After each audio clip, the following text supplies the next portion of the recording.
तो आज कालचक्र में हम बात कर रहे हैं देवी देवताओं के भोग की। पंडित सुरेश पांडे जी आज हमें बता रहे हैं कि कैसे देवी देवताओं को शुभ समय में उनका पसंदीदा भोग लगाकर हम अपनी परेशानियों को दूर कर सकते हैं और मनोकामनाएं पूरी कर सकते हैं। तो चलिए अब बात करते हैं भगवान गणेश की। जी हाँ, सभी को पता है कि मोदक और लड्डू गणेश जी को बहुत प्रिय हैं, लेकिन इनका भोग किस समय उन्हें लगाना चाहिए और ये भोग लगाने से कौन कौन सी परेशानियां दूर होती है, चलिए पंडित जी से जानते हैं। पंडित जी, गणेश भगवान को प्रसन्न करना है, भोग लगाएं, किस वक्त लगाएं, कैसे लगाएं, बताइए। ओम गणानां त्वा गणपतिं गवामहे, प्रियाणां त्वा प्रियपतिं गवामहे, निधीनां त्वा निधिपतिं गवामहे, वसो ममाहं जानि गर्भधमा त्वमजासि गर्भधम्। गजाननं भूतगणाधिसेवितं कपित्थजम्बूफलचारुभक्षणम् उमासुतं शोकविनाशकारकं नमामि विघ्नेश्वरपादपङ्कजम्। बुद्धि, ज्ञान, रिद्धि, सिद्धि और सूझबूझ के देवता कौन है? भगवान गणेश। कलौ चंडी विनायकौ। कलयुग में बिना भगवान गणेश और बिना दुर्गा की पूजा के कोई भी पूजा साकार नहीं होती है। इसीलिए शास्त्रों में कहा गया है कलौ चंडी विनायकौ। कलयुग में सबसे पहले चंडी और विनायक की पूजा होती है। भगवान गणेश को लड्डू, मोदक और मोतीचूर के लड्डू बहुत पसंद हैं। बहुत लोग सोचते होंगे कि मोदक और लड्डू तो एक ही चीज़ होता है, सही है, लेकिन मोदक एक प्रकार की मिठाई जो प्रायः महाराष्ट्र में बनती है, महाराष्ट्र में उसको मोदक के नाम से जाना जाता है, वो लड्डू का ही स्वरूप है। और ये मोतीचूर का लड्डू जिसमें छोटे छोटे बेसन के दाने बना करके और उसे मतलब चीनी में बना करके और उसका मोतीचूर का लड्डू नाम है। कर्ज से मुक्ति के लिए हर बुधवार को गणेश जी को दुर्वा और मोदक चढ़ाना चाहिए। कारोबार में अगर लगातार घाटा हो रहा है तो कार्य क्षेत्र में श्वेतार्क गणपति की स्थापना करनी चाहिए। ये श्वेतार्क गणपति क्या है जानते हैं?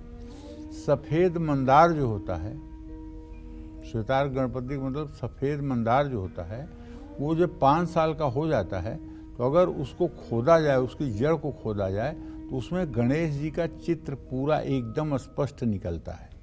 और उसको फिर काट छांट करके गणेश जी की प्रतिमा को सिंदूर और तेल का लेप करके अगर अपने पूजा स्थान में स्थापित कर लिया जाए तो ये श्वेतार्क के गणेश हर प्रकार की मनोकामना को पूर्ण करने वाले होते हैं। बहुत से घरों में हमने देखा है जहाँ श्वेतार्क के गणेश की स्थापना हुई है, उन्हें चांदी के सिंहासन पर बैठाया गया है और विधिवत नित्य पूजा उपासना होती है और उस घर में स्थिर लक्ष्मी का वास भी है।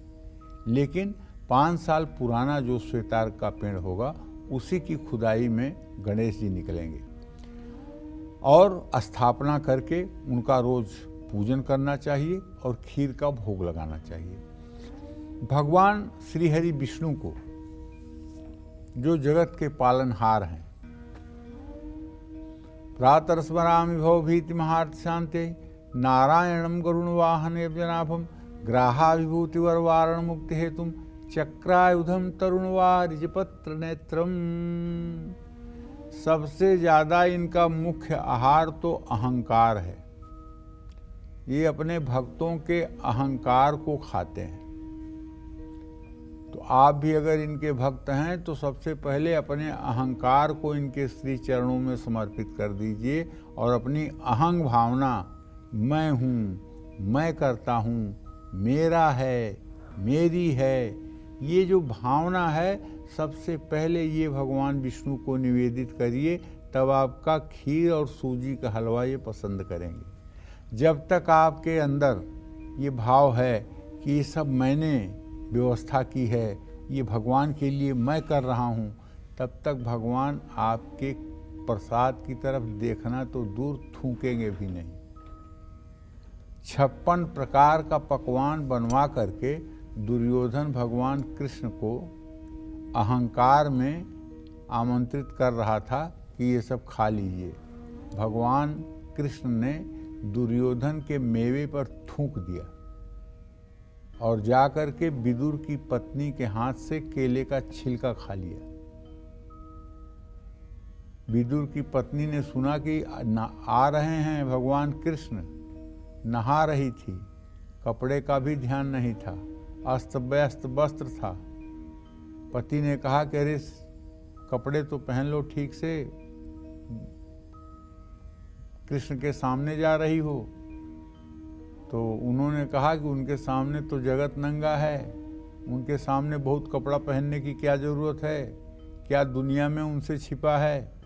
और जा कर के वो इतनी भाव विभोर हो गई थी कि केले का छिलका भगवान के मुंह में डाल के वो केला उठा के बाहर फेंक रही थी। भगवान ने नहीं कहा क्या खिला रही, वो खाते चले गए।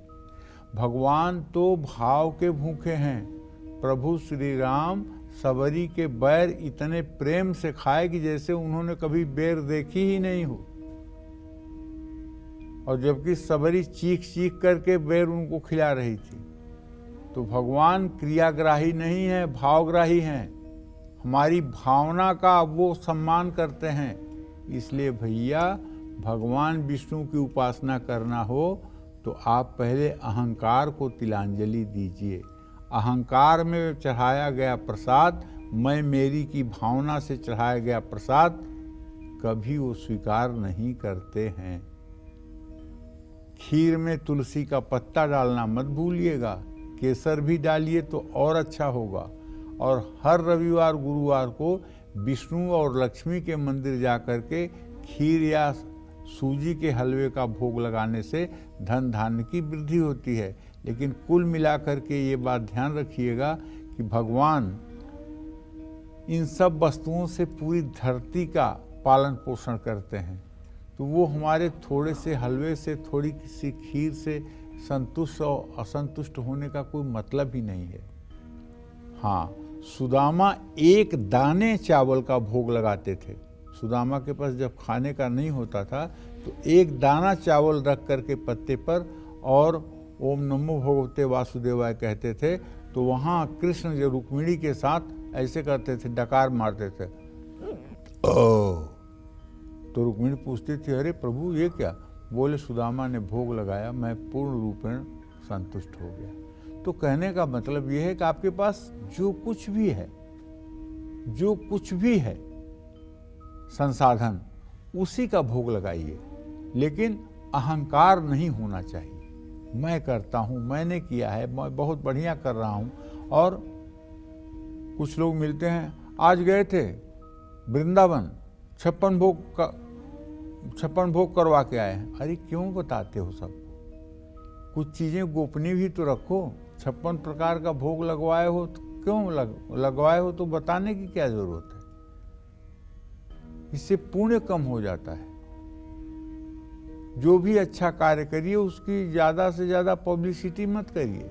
आप भगवान के लिए करते हो ना, इंसान को दिखाने के लिए थोड़ी करते हो। तो इस तरह से भगवान विष्णु की पूजा आराधना करने से सारे संकटों का समाधान होता है, इसमें कोई दो राय नहीं है। लेकिन अहंकार का त्याग होना चाहिए। जय मां विंध्यवासिनी।